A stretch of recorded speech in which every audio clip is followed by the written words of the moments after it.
What's going on, guys? Welcome back to another video. I just want to apologize real fast for not posting as much as I said I was. I definitely will begin that now. I do have a lot more time now, so definitely this is going to be a big priority of mine to drop as much value as I possibly can. So if you haven't, hit the subscribe button. And yeah, let's get into the video. So this video is going to be, it was supposed to be just kind of like a rapid fire Q&A type video. So I posted a picture on my Instagram where I asked you guys just to ask any question you want. It doesn't have to be e-commerce, just anything in general. And yeah, so I'm just gonna kind of scroll through the picture and pick questions to answer for you guys. All right, first question, and this question had a lot of likes on it. It says, it's from KP118. How much of that is profit? So the picture I posted was my sales for the month. I had 3 stores going.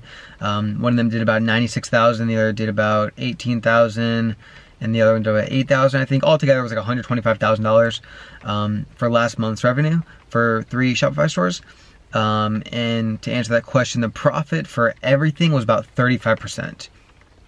So that's including ad costs, fees, product cost, everything. About 35% with all stores combined. The next question, how much do you need to start everything, counting all the spends? I get this question a lot. I get this question every single day. So to kind of answer this, like you don't need much. Dropshipping is very, very low cost, low risk, low startup, low everything. It does not require much to start, which is cool. And I think it's why it's so appealing to a lot of people, right? So really, first off, you need a Shopify store, and that is $30 per month. And then to start running ads, if you want to start on Facebook, anywhere from $200 to $300, I think would be safe to start. But I wouldn't just spend your last $200 on Facebook ads, right? Because you could lose that. You could, if you don't really know what you're doing, you could very easily lose that just testing one product or something. So I would try to have another source of income coming in, and then, but to start, like $200 is okay to start with. So I think, just to answer that question, around $300 in total to start your store, and I think that's good. That's a good starting point. You can definitely make something happen with that. I did start with a lot less than that when I very first started, but I didn't really do Facebook ads. It's kind of a different method that didn't require any ad spend, and I will go over that in another video because it was cool. So definitely subscribe to stay tuned for that video. But yeah, let's get into the next question. Are you still using Instagram influencers, or have you progressed from that to Facebook ads? I'm searching for one I can afford to start with. So I haven't done a single influencer post at all for those 3 stores that I posted on my Instagram. Now, I can't remember the last time I did an influencer post, honestly. It was well over a year ago when I did, my last influencer post. I don't really do that at all. They're good, like they're not bad. I just see much more value in Facebook ads, and it works, and it's been working good. So I just don't really see any need to do that. But if you're just starting off, it is a lot easier to just kind of pay someone and get things going, because Facebook does have a learning curve, right? So it is easier to just pay someone $20 and have them post on their 300,000 follower account, right? So I personally don't, and I just jump into Facebook ads when I start a new store all the time. But yeah, so that's that question.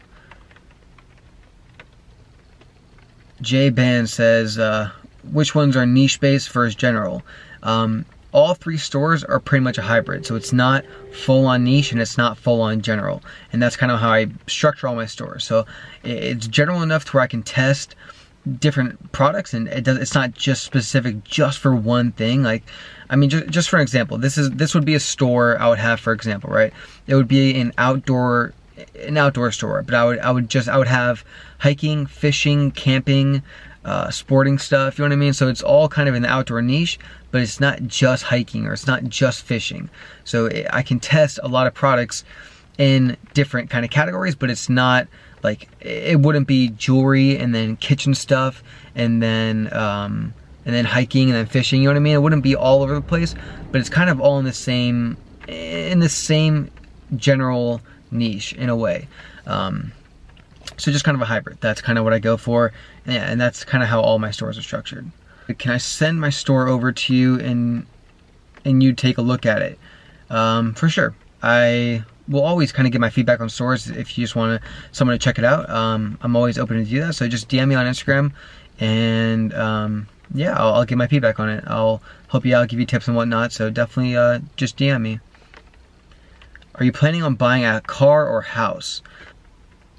So I do have my car. I do really, I am actually sitting in my car right now just because it's the only quiet place in my house right now. It's a 2016 Corvette Z06. And I don't really plan on buying another car soon. I do really like this car, and I mean, it's kind of got everything. It's fast as hell, looks cool. It's not that bad, it's not that expensive. So I don't really plan on buying like a McLaren or Lamborghini anytime soon. As far as a house, I definitely am looking for a house right now. I just don't really know what I want to do. I don't know if I want to buy a house. I don't know if I want to rent a house. I don't know what to do. So I definitely do need to do more research and kind of figure this out. I don't know if I want to move in with a bunch of people to kind of get a big house with all of us. I really don't know. So I will be looking at that more. And yeah, obviously keep everything updated on my Instagram, on YouTube and whatnot. So stay tuned for that. That'll be cool. Let's see. How have you learned what you know? Experience, trial and error, courses, mentors. A lot of what I know is through trial and error. Pretty much majority of it is all trial and error. I spend a lot of time, a lot of money learning new things and whatnot, so I definitely do a lot of it is trial and error, and I couldn't really stress that enough to kind of just test on your own. I do recommend getting a course, having someone help you out, and it does not have to be my course. Just do it. Just invest in yourself, and I don't think you'll regret it, because there is a learning curve with everything. And I think I wish I did invest in a course earlier on so I can bypass that entire learning curve and save tens of thousands of dollars from trying to learn everything on my own. I definitely do regret that. So I definitely would invest in a course if you can. Again, just anyone. I mean, it doesn't matter. I think everyone has little tips and tricks that you can learn from, and anyone can really get you started. So I definitely do recommend that. But yeah, that's kind of my take on that. And as far as me, again, it was a lot of trial and error, but what helped me the most was my Facebook rep. So after spending a certain amount last year, I got in contact with a Facebook rep, and she has definitely helped me out a lot. She kind of looks over all my ads and whatnot, so I definitely do. I don't really know how you can get that. I don't know how I got that. It was kind of just, it just kind of showed up. So that did help me out a lot. That was kind of like my own personal mentor. But yeah, so that's kind of how I learned a lot. What's your next move? I want this to be my next I want this to be my next move. I want YouTube. Really want to grow this YouTube channel and have this kind of be my next move. My next plan is to grow this YouTube channel. What is the average visitor per sale? I mean, most of my conversion rates are about 5 to 6%. That's what I shoot for, and I can pretty much average that pretty frequently. What are you doing with your money? I'm saving it. I'm really just saving it right now because I don't like investing in stuff that I don't know about, and I really don't know what to do with it, right? So I definitely, I need so yeah, right now I'm just saving it. I definitely need to invest in something, whether it's property or having like an investment portfolio or something. Just it's just sitting in the bank, honestly, and it's not good. I don't recommend that. But I don't want to invest in something that I don't know, that I don't understand fully. So I definitely am doing research now to kind of get the ball rolling on that. But again, I do want to keep everything updated with you guys to kind of show what I'm doing with everything, what I'm investing in and whatnot. So I definitely will get that going as soon as possible. Do you use any funnels, like maybe ClickFunnels, TriFunnels, or the new one, Soreless? I haven't gotten any ClickFunnels yet, but it's good. Yeah, I definitely recommend learning that. I think it's definitely cool to learn. They have a lot of cool features. The conversion rate of that is stupid, what I've seen. So I would get into that for sure. Which is more profitable, a general store or a niche store? Oh my God. I get this question, I mean, probably 15, 20 times every single day. Should I do niche or should I do general store? And it doesn't matter. It really doesn't matter. I think people overthink things so much. And And that's the biggest mistake I see beginners make, is just overthinking everything. Don't worry too much about it. Just get started. If you start, I mean, I do recommend slightly general, but if you want to start a niche store, by all means start a niche store. I mean, there's so many products in every single niche that you'll find some that sell. But if you're just going to sit there and wonder whether you should niche or general for 2 weeks, I mean, it's not going to be beneficial. Just get started. Once you do get started, you'll start seeing what's working and what's not. You'll start seeing like, ooh, this niche is doing better than whether they have a general store. You'll see a certain niche that kind of takes off more than the rest, and kind of go more towards that. Kind of push those products more. But it doesn't matter. It really doesn't matter. Just really just get started and kind of just take in what's working and what's not, and just build off of that. Okay, the next question from Spency Cut. Did you make this from one winning product from each store, or were there multiple winners from your stores? So my big store, the one that did almost 100,000 in the last month, that one was 2 products. That was my main winner, which I've been selling for like 3 months now, which is kind of dying down, but I am doing a couple of things to kind of bring it back up every single day, which is cool, and I will go over more in depth. And then I have another product that's selling good. And then for the other 2 stores, it's pretty much one product that's selling the most for that. Where I'm really just testing those and trying to scale that. But yeah. What is your story from the beginning of your business ambitions to where you are now? That's a little too much to go over just in one quick little clip like this, but it's just been nonstop grind, honestly. I'll make a video of just like complete step-by-step that I took. I think my first video kind of covers that from last year till the end of last year, but I will make an updated video on that. Do you use YouTube ads? I don't. I think it's cool to get into, and I have seen some YouTube ads that look like they're doing really well for that store, but I don't use YouTube ads personally for my e-commerce stores. Should I start advertising Facebook with website traffic or some else object? It's dropshipping store. I usually start all my Facebook ads with which is the conversion campaign, purchase conversion campaign. It's very simple. Look for purchases, and that's kind of it. In your opinion, which way is better to market for a new Shopify store? Instagram influencer or Facebook ads?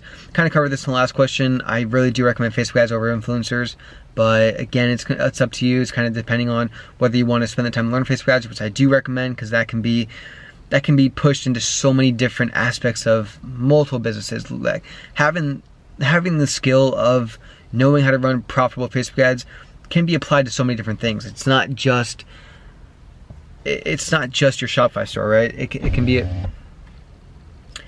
can be applied to so many different things. So I definitely do recommend Facebook ads, but if you're just going to start and want to just start trying to get a couple sales really fast, try an influencer and just see how it does. But I do recommend Facebook ads. How long did it take you to get really good at Facebook ads? Also, how much money did you lose before becoming successful in dropshipping? I mean, Facebook ads is just so progressive. I mean, the amount that's there, the amount that you can learn from Facebook ads is exponential. There's no limit. So I'm always learning, I'm always progressing. So there's really no like time limit where I became good at Facebook ads, right? There's always stuff more that anyone can learn. No one's going to completely master Facebook ads. I mean, the point where I started to get the hang of it was about a month and a half of just nonstop learning and trial and error of using Facebook ads is when I really started to kind of get the hang of it and become profitable with it. And the second part of that question, how much money did you lose before becoming successful in dropshipping? Not much. The way I test and the way I find products, I don't lose I really don't lose money at all when I test a new product. I mean, obviously some products won't be winners and I may lose $200, right? But in kind of relative to all the other products I test and scale, it's nothing. So I really haven't lost too much with Facebook ads. Really nothing, because of the profits that I have made from it. It just completely outweighs all money that I have lost with that, if that makes any sense. Are Instagram ads worth it? I covered that in multiple other questions. 125,000 is your gross profit. How much not is my gross revenue. How much is your net profit? My net profit was about 35%, like I said and before. When you do scale that high, it is hard to keep. Like, I mean, if I'm testing a new store, testing a new product, I will get 60-65% profits. But scaling high, scaling with, I mean, hundreds of sales a day, your profits will diminish, and it's inevitable. There's nothing you can really do about that. So, would you rather profit 60% off of $200 or 30% off of $4,000, right? So it just kind of, it definitely is better in the long run. What do you do with all the money you've made in profit, all back into your business or some for pleasure? Again, I'm just kind of saving it. I don't really, the only thing I really spend my money on now is my car, which, I mean, it's like $700 a month. So there's not much really money to spend on it. I mean, as far as like performance stuff, I haven't really done much to it. But I am saving pretty much everything I'm making right now. Again, I need to invest in something because it's not good to have hundreds of thousands of dollars just kind of sitting there. So I do need to invest, but I just don't really know what yet. And also, all back in your business, there's, again, like, I am obviously increasing ad spend, but it's not like say I make $3,000 yesterday. I'm not increasing ad spend $3,000, just using whatever profits. Like, I mean, it's just kind of gradual. All right, what days of the week are the best days for selling? What's the peak time for selling? What gender you should sell your products to? How to get your first sale? What days of the week are the best days for selling? Any day. I mean, that's kind of the cool thing about this. People are buying Monday through Sunday, all day, 24/7. There's no stopping time. There's no downtime. Everyone's buying all day, and that's the cool thing about it. Like, you're literally making money every single day, all day, if you're using Facebook ads properly. So there's really no, I mean, obviously, like, maybe weekends have a higher return rate because no one's working or whatnot. People are off work. People are on their phone more often. But again, like, don't overthink that kind of stuff. Don't throw up an ad only on the weekends because you want to hit those people. So there's really no peak time you should be aiming for. Just start testing, start learning your ads, and you'll be good to go. How long did it take you to master Facebook ads? Again, I have not mastered Facebook ads. No one can really master Facebook ads. The platform is ever changing. I mean, there's so much new stuff they come out with on the daily. I mean, it's ridiculous how much Facebook ads are progressing. Watch videos like of a couple years ago of people like teaching Facebook ads. It's hilarious what the platform looked like and like what the features they had. It's crazy. So no one, I definitely haven't mastered Facebook ads. I'm always learning. I'm always testing. So yeah, but I definitely have the hang of it, and that took months. That took years, hundreds of thousands of dollars spent, but have not mastered it by any means. Why am I getting 30 to 40 link clicks from Facebook ads but only 2 purchases? When I do Facebook ads, I don't really look at the conversion rate between link clicks and purchases. If the ad is profitable, then great, I'll leave it up. I mean, sometimes I'll have a $2 per link click ad and it's profitable. It's really profitable, so I'll leave it up. But sometimes I'll have an ad at 5 cents per link click and it doesn't get a sale with $20 spent. So it really just kind of depends on what your cost per purchase is, and that's kind of what all I look for. All right, we're gonna do a couple more. There's a lot of questions here. I think there's over 120 comments. So if I didn't answer your question, just shoot me a DM and maybe I'll get it to it then. Or I'll do another video later answering the rest of these questions. But let's see. We'll do one more. All right, here's a good one. For testing on products, did you laser focus for testing and scale broad or vice versa? So when I test, I do test very thoroughly. I try to hit pretty much every aspect of that product, whether it's age, gender, interest. There's tons of interest. Countries, I'll test so many different things for one product. So I do test very broad, and then when I scale, I get gradually more specific. I just take out what's not working, build off of what's working, and scale that. So test broad and then scale more specific, and then you can start getting more broad once you have enough pixel data, because Facebook will find the buyers. It's kind of like broad, kind of specific, then more broad once you have a lot of data. And again, you can start scaling with lookalikes and whatnot, and that is very specific because it's all relative to you, to your product, to your website, to your ad account, to everything. So that's kind of that. So I think that's going to be it for this video. I really do appreciate if you guys have made it this long. I really do appreciate you guys watching and taking the time out of your day to watch this video. If you did learn anything, just leave a like. If you have any comments or any questions or any comments, just leave them down below. I do read every single comment and try to get back to you, all you guys. So definitely let me know how you guys enjoy this. And in the next video, I will be revealing one of my winning products. It was a product that I sold last year, beginning of this year, and have made about a little over $200,000 with that product. I'm gonna be showing the exact product, how I advertised it, everything. So definitely subscribe for that video. It'll be coming out in the next day or two. So again, thank you guys for watching, and I will see you in the next video.